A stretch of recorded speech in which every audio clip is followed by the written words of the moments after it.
Hello viewers, అందరికీ నమస్కారం. Welcome to my channel. ఈరోజు మీరు చూడబోయే రెసిపీ పోలేలు. వీటిని కొన్ని ప్రాంతాల్లో బొబ్బట్లని కూడా అంటారు. ఈజీగా టేస్టీగా ఎలా చేయాలో చూపిస్తాను. దీనికంటే ముందుగా మీకు కనుక మా రెసిపీస్ నచ్చినట్లయితే ప్లీజ్ సబ్స్క్రైబ్ చేసుకోండి. పక్కనే ఉన్న బెల్ ఐకాన్ని యాక్టివేట్ చేసుకోండి. మేము చేసిన వీడియోస్ నోటిఫికేషన్ ద్వారా మీకు వస్తాయి. లైక్ చేయండి, షేర్ చేయండి, అలాగే కామెంట్ కూడా చేయండి. రెసిపీలోకి వెళ్దాము. ఇక్కడ 1 kg శనగపప్పు తీసుకున్నాను. 2 సార్లు వాష్ చేసి 1 గంట ముందు నానబెట్టుకోవాలి.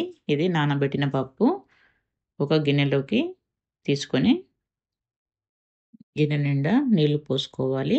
చిటికెడు పసుపు వేసుకోవాలి.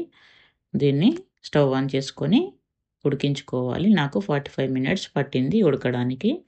వాటర్ ఎక్స్ట్రా ఎందుకు వేసానంటే కట్టుచారు చేసుకోవడానికి, అది నెక్స్ట్ వీడియోలో వస్తుంది. ఇప్పుడు ఒక గిన్నెలోకి 1/2 kg మైదా పిండిని తీసుకున్నాను. అలాగే 1/2 టీ స్పూన్ సాల్ట్ వేస్తున్నాను.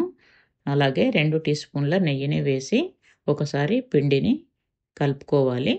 పొడి పిండిని ఈ విధంగా. తర్వాత కొద్దిగా వాటర్ వేస్తూ మెత్తగా తడుపుకోవాలి. ఈ విధంగా చపాతీ పిండి కంటే లూజ్గా కలుపుకోవాలి.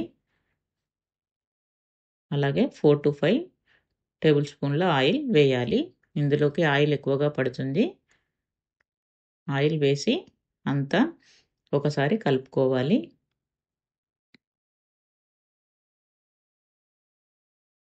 పప్పును ఉడికించేటప్పుడు మీడియం ఫ్లేమ్లో పెట్టుకొని ఉడికించుకోవాలి. మధ్య మధ్యలో కలుపుతూ ఉండాలి.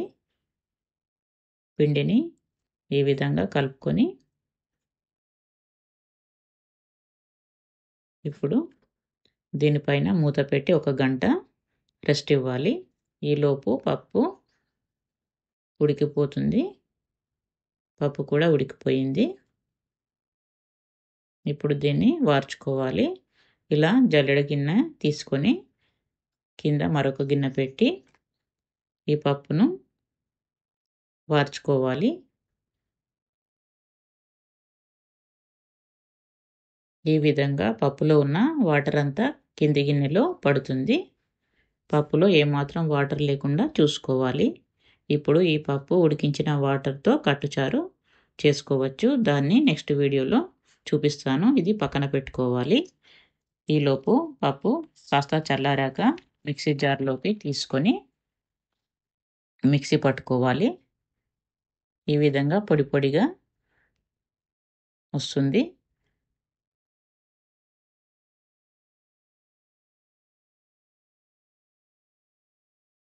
ఈ విధంగా సాఫ్ట్గా అయ్యేంత వరకు మిక్సీ పట్టుకోవాలి. మిగతాది కూడా ఈ విధంగానే మిక్సీ పట్టుకొని పక్కన పెట్టుకోవాలి. ఇప్పుడు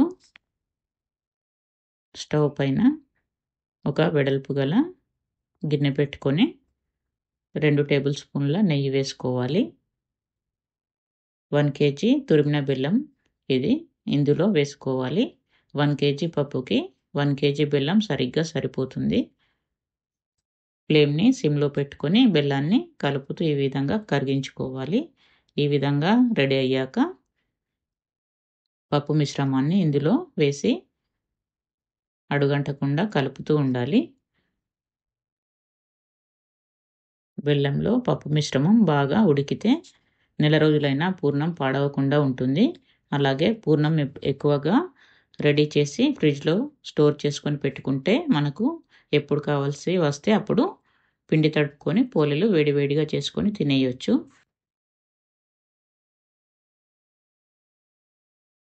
ఇప్పుడు 1½ టీ స్పూన్ సోంపు పొడి వేసి కలుపుతున్నాను. అలాగే ఫ్లేవర్ బాగా వస్తుంది దీనివల్ల. ఇప్పుడు స్టవ్ ఆఫ్ చేసుకొని పూర్ణం చల్లారాక చేతులకి నెయ్యి రాసుకొని మనకు కావాల్సిన సైజులో బాల్స్లా చుట్టుకోవాలి. వీడియోలో చూపిస్తున్నట్లుగా కొన్ని చేసుకొని పక్కన పెట్టుకోవాలి. నేనైతే 11 చేసి పక్కన పెట్టాను. ఇప్పుడు ఒక ప్లాస్టిక్ కవర్ తీసుకొని ఈ విధంగా కట్ చేసుకొని దీనిపైన నెయ్యి రాసి అలాగే చేతులకి కూడా కొద్దిగా నెయ్యి అద్దుకొని ఈ పిండిలోంచి కొద్దిగా ముద్దలాగా తీసుకొని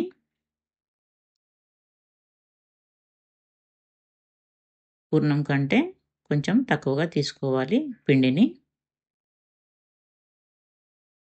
చేత్తో ఈ విధంగా వెడల్పుగా చేసుకొని పూర్ణం ముద్దని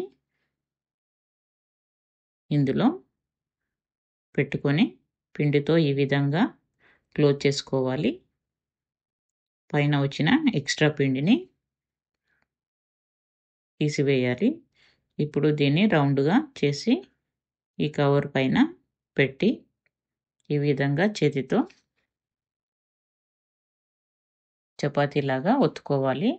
వీలైనంత పల్చగా, అంచులు పగలకుండా, పూర్ణం బయటకి రాకుండా ఈ విధంగా చేసుకోవాలి. ఈ విధంగా సాధ్యమైనంత వెడల్పుగా, సన్నగా చేసుకోవాలి.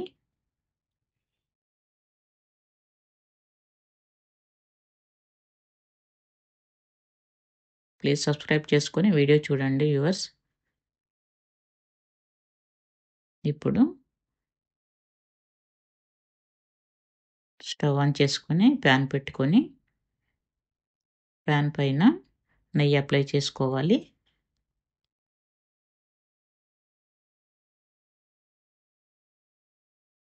ఇప్పుడు ఈ కవర్ పై నుండి పోలెను నెమ్మదిగా చేతిలోకి తీసుకొని ప్యాన్ పై వేయాలి. ఈ విధంగా ఇప్పుడు సిమ్ టు మీడియం ఫ్లేమ్లో స్టవ్ని అడ్జస్ట్ చేసుకొని రెండు వైపులా నెయ్యిని అప్లై చేసుకుంటూ కాల్చుకోవాలి. ఈ విధంగా రెండు వైపులా టర్న్ చేసుకుంటూ మాడిపోకుండా నెమ్మదిగా కాల్చుకోవాలి.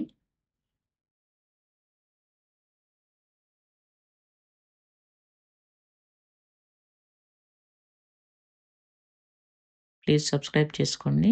వీడియోని స్కిప్ చేయకుండా చూడండి. ఇప్పుడు రెండో రకం చూపిస్తున్నాను. ఇంతకుముందు లాగే పిండిని చేతిలోకి తీసుకొని పూర్ణం ముద్ద అందులో పెట్టి ఎక్స్ట్రా పిండిని తీసివేసి చేతుల మీదనే వేలతో ఈ విధంగా ఒత్తుకోవాలి. ఈ కవర్ పైన పెట్టి దీనిపై నుంచి కవర్ని వేసి చపాతీ కర్రతో ఈ విధంగా చేసి వీలైనంత పల్చగా కర్రతో ఈ విధంగా ఒత్తాలి. ఇప్పుడు నెమ్మదిగా కవర్ తీసి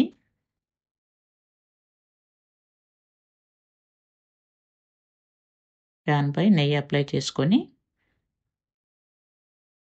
కవర్ పై నుండి చేతిలోకి పూలను తీసి స్టవ్ పైన వేసుకోవాలి. అలాగే నెయ్యి అప్లై చేసుకోవాలి రెండు వైపులా. ఎంతో ఈజీగా టేస్టీగా ఉండే పోలెలు రెడీ. చిన్నపిల్లల నుండి పెద్దవాళ్ళ వరకు ఇష్టపడేవి పోలెలు రెడీ అయిపోయాయి. బెల్లంతో చేసాం కాబట్టి హెల్తీ అని చెప్పవచ్చు.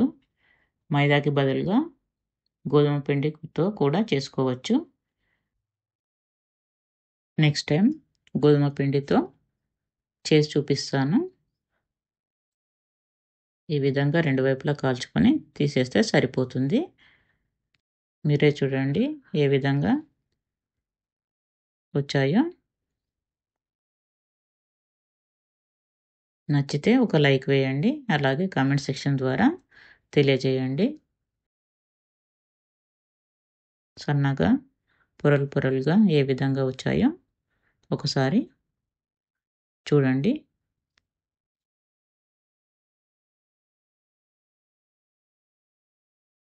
ఎంత బాగా వచ్చాయో ఒకసారి చూడండి. నచ్చితే ఒక లైక్ వేయండి. కామెంట్స్ ద్వారా తెలియజేయండి. Thank you for watching. Please do subscribe.